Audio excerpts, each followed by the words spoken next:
La démocratie, un mot essentiel dans l'actualité. D'ailleurs, TV5 Monde a consacré une journée spéciale aux nouveaux défis de la démocratie. Nous prenons la direction de Montréal où nous retrouvons Joseph-Yvon Thériault. Bonsoir, vous êtes professeur de sociologie politique à l'Université du Québec à Montréal. On vient de le voir avec les événements en Algérie ou les Gilets jaunes en France. Ces manifestants sont dans la rue pour demander à changer le système. Est-ce que la rue est le premier lieu et signal pour alerter les politiques et demander du changement dans une démocratie ? Je ne pense pas que la rue soit le premier lieu. Elle est devenue en grande partie, dans les dernières années, le premier lieu, le lieu le plus visible.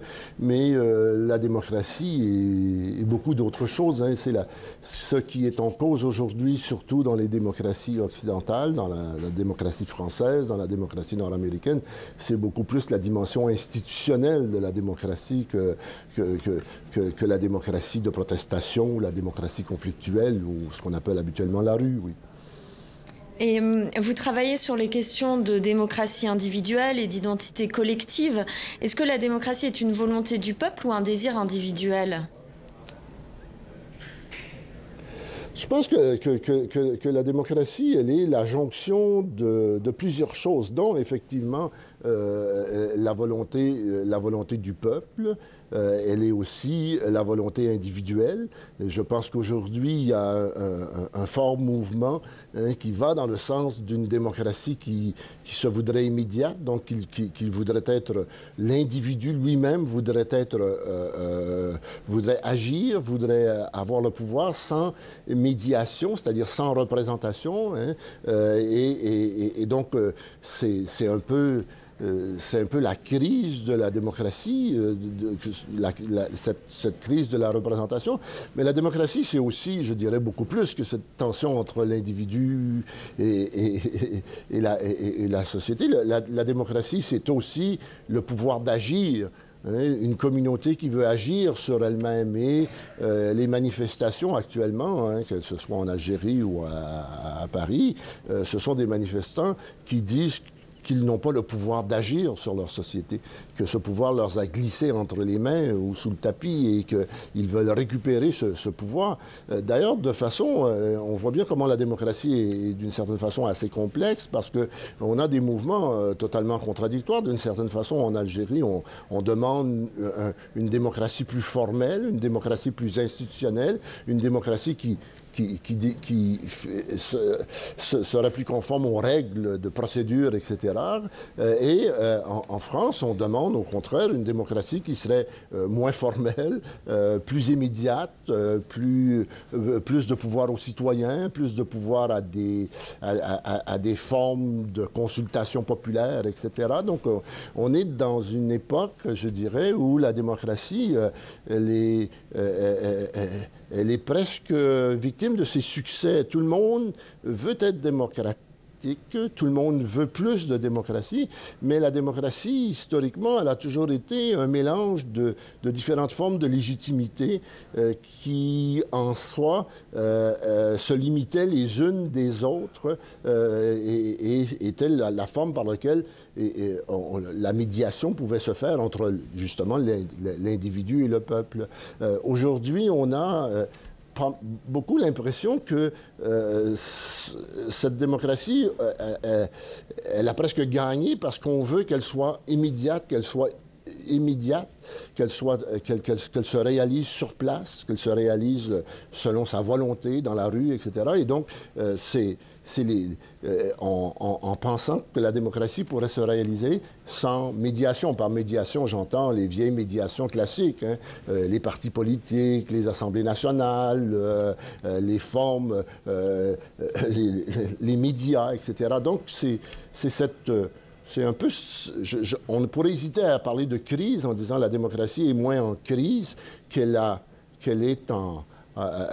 est victime de son succès ou même de ses excès. Et justement, vous parliez d'immédiateté, et ça passe aussi, que ce soit en Algérie ou en France, par les réseaux sociaux, qui semblent inviter à plus de démocratie et en même temps à plus d'individualisme. Est-ce que c'est compatible pour justement cette volonté d'agir pour une démocratie ? Ouais, je pense que c'est là qu'il va falloir trouver quelque chose, c'est-à-dire que effectivement, par les réseaux sociaux, par une société de plus en plus individualisme, la démocratie exige, les citoyens exigent une représentativité plus directe, une immédiateté plus grande, etc. Mais en même temps, la démocratie ne peut être que cela. Et il faudra réapprendre aussi à réinscrire cette protestation, si on veut, cette individualisation de la démocratie dans des formes d'institutions politiques. C'est ce qu'on a perdu un peu, c'est-à-dire qu'auparavant, quand on protestait au nom d'un syndicat, au nom d'un parti politique, etc. On ne protestait pas au nom d'une individualité. Aujourd'hui, on peut difficilement définir ce à quoi les gens protestent parce que il y a une floraison de raisons, il y a une multiplicité de causes qui se retrouvent ensemble, et c'est la protestation en soi et non pas l'objet de la protestation souvent qui devient au centre de cette dynamique. Et donc effectivement, la société a changé, les réseaux sociaux se sont développés, l'individualisme s'est déployé plus grandement et a remis en question la confiance qu'ont les citoyens dans les institutions du politique. Et beaucoup de gens aujourd'hui disent mais il faudrait répondre plus directement aux citoyens, c'est juste, mais il faudrait aussi, de l'autre côté, redonner confiance dans les institutions, revaloriser le rôle des institutions médiatrices de la démocratie et du politique, en fait. Et pour conclure, est-ce que vous diriez que c'est utopique de croire que l'on peut vivre aujourd'hui dans une société démocratique ?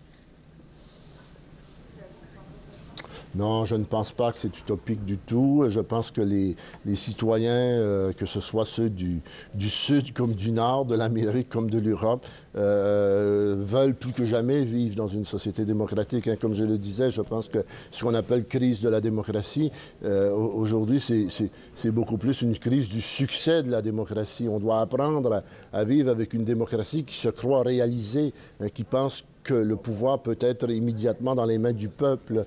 Et donc, il faut à un moment donné comprendre que ce peuple, on ne sait pas qui il est. Hein, ce peuple est divisé en lui-même. Il se pose des questions, il est multiple, il est varié. Et que pour comprendre ce que le peuple veut dire ou ce que le peuple veut comme revendication, il faudra le réinsérer dans un débat public, dans des institutions, etc. Et c'est ce qu'on a à apprendre. On a à apprendre à vivre un nouveau cycle de la démocratie, un cycle probablement plus participatif, mais aussi un cycle qui va renouer avec les vieilles institutions. Sinon, effectivement, la démocratie ne peut pas être qu'un cri du cœur dans la rue. Merci beaucoup, Joseph Yvon Thériault, d'avoir répondu à nos questions en direct de Montréal.